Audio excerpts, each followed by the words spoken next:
الحمد للہ وکفی والصلاۃ والسلام علی عبادہ الذین اصطفیٰ خصوصاً علی افضلہم وخاتم النبیین محمد الامین وعلی آلہ وصحبہ اجمعین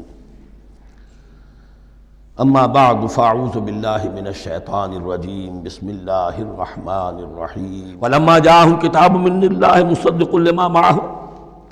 اب یہاں پر ذکر ہو رہا ہے خود حضور صلی اللہ علیہ وسلم کا، اور جب آ گئی ان کے پاس کتاب اللہ کے پاس سے، یعنی یہ قرآن مصدق لما معہم، جو اس کی تصدیق کرتے ہوئے آیا جو ان کے پاس ہے۔ میں اس کی وضاحت کر چکا ہوں، قرآن ایک طرف تصدیق کرتا ہے تورات اور انجیل کی، اور دوسری طرف وہ مصداق بن کر آیا ہے تورات اور انجیل کی پیشن گوئیوں کا۔ وَكَانُوا مِن قَبْلُ يَسْتَفْتِحُونَ عَلَى الَّذِينَ كَفَرُوا، اور ان کا حال یہ تھا کہ وہ آخری کتاب اور آخری نبی کے حوالے اور واسطے سے اللہ تعالیٰ سے فتح کی دعائیں کیا کرتے تھے کافروں کے خلاف۔ ہوتا کیا تھا کہ یہ تین قبیلے مدینے میں آ گئے کہ جو یہودی تھے، بنو قینقاع، بنو نذیر اور بنو قریظہ۔ اسی میں وہاں رہتے تھے اوس اور خزرج جو یمن سے آئے تھے، اصل عربی قبائل تھے۔ پھر آس پاس کے قبائل بھی تھے، وہ سب کے سب امیین میں سے تھے، ان کے پاس نہ کوئی کتاب، نہ کوئی شریعت، نہ کسی نبوت سے آگاہ۔ اب ان کے آپس میں جب لڑائیاں ہوتی تھیں اور یہ مار کھاتے تھے، سرمایہ دار تھے، دولت والے تھے، عام طور پر بزدل تھے، لہذا جب بھی کبھی مقابلہ ہوتا تھا مار کھاتے تھے۔ تو وہاں یہ کہا کرتے تھے کہ ابھی تو تم ہمیں مار لیتے ہو، دبا لیتے ہو، نبی آخری زمان کی آنے کا وقت آ چکا ہے، وہ نئی کتاب لے کر آئیں گے، جب وہ آئیں گے ہم ان کے ساتھ ہو کر جب تم سے جنگ کریں گے تو تم ہمیں شکست نہیں دے سکو گے، ہمیں فتح حاصل ہوگی۔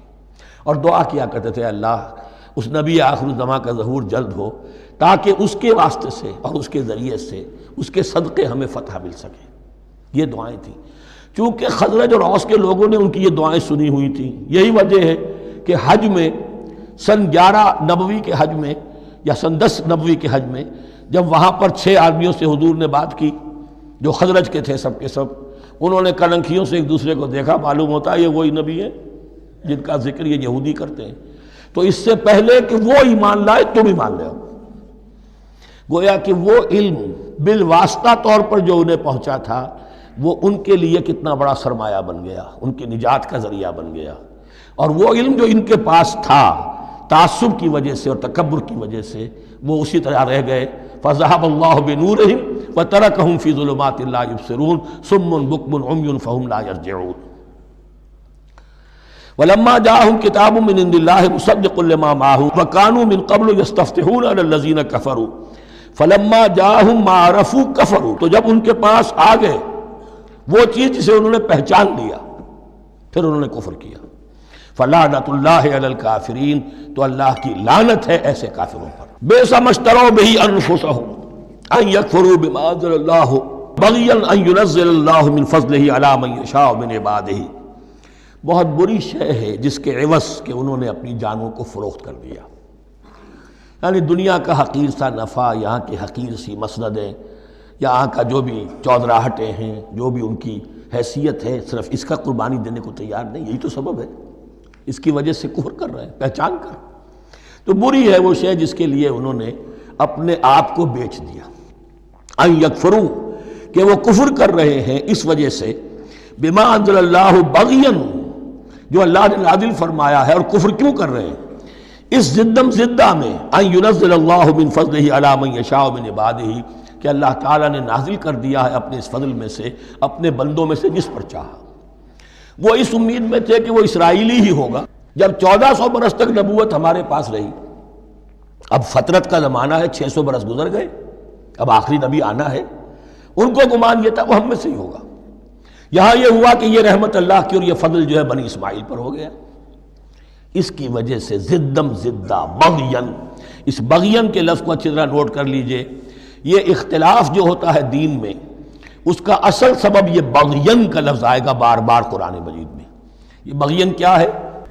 جس سے عہد حاضر کے ایک خاص جو مکتب فکر ہے سائیکالوجی کا، ایڈلر کا، اس میں یہ قرار دیا گیا ہے کہ انسان کے جو موٹیوز ہیں، جو اس کا انسٹنکٹس ہیں، ان میں ایک بہت پاورفل موٹیو جو ہے to dominate, urge to dominate, میں اس کی بات کیوں مانوں، یہ کیوں نہ میری مانے؟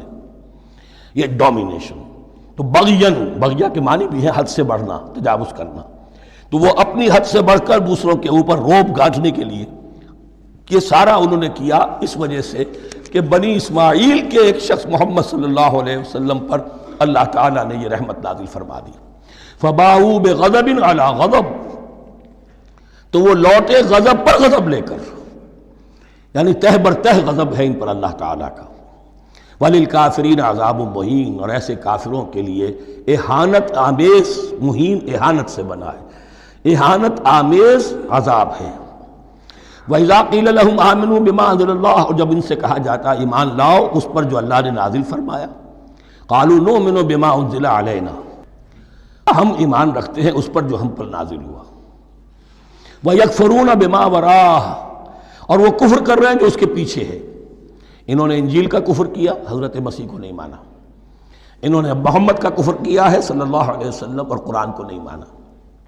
وَهُوَ الْحَقُّ مُصَدِّقًا لِمَا مَعَهُمْ، اور وہ کفر کر رہے ہیں حالانکہ وہ حق ہے، سچ ہے، درست ہے، اور تصدیق کرتے ہوئے آیا ہے اس کی جو ان کے پاس ہے. قل، اے نبی ان سے کہیے، فَلِمَ تَقْتُلُونَ أَنبِيَاءَ اللَّهِ، یہاں وہ لفظ واضح ہو گیا، تو پھر کیوں تم قتل کرتے رہے ہو اللہ کے نبیوں کو، من قبل، اس سے پہلے. ایسے ہی حق پرست ہو، ایسے ہی جو کچھ تم پر نازل کیا گیا اس پر ایمان رکھنے والے ہو، تو تم نے نبیوں کو کیوں قتل کیا؟ تم نے زکریا کو کیوں قتل کیا علیہ الصلوۃ والسلام؟ تم نے یحییٰ کو کیوں قتل کیا علیہ الصلوۃ والسلام؟ تمہارے تو ہاتھ جو ہے نبیوں کے خون سے آلودہ ہیں. فَلِمَ تَقْتُلُونَ أَنبِيَاءَ اللَّهِ مِن قَبْلِ إِن كُنتُم مُّؤْمِنِينَ، اگر واقعتاً تم ایمان والے ہو. وَلَقَدْ جَاءَكُم مُوسَىٰ بِالْبَيِّنَاتِ، تمہارے پاس موسیٰ آئے تھے کھلی تعلیمات لے کر، واضح معجزے لے کر. ثُمَّ اتَّخَذْتُمُ الْعِجْلَ مِن بَعْدِهِ، پھر تم نے اس کے بعد اس کی غیر حاضری میں بچھڑے کو اپنا معبود بنا لیا. وَأَنْتُمْ ظَالِمُونَ، اور تم ظالم ہو. بارک اللہ لی ولکم فی القرآن العظیم ونفعنی وإیاکم بالآیات.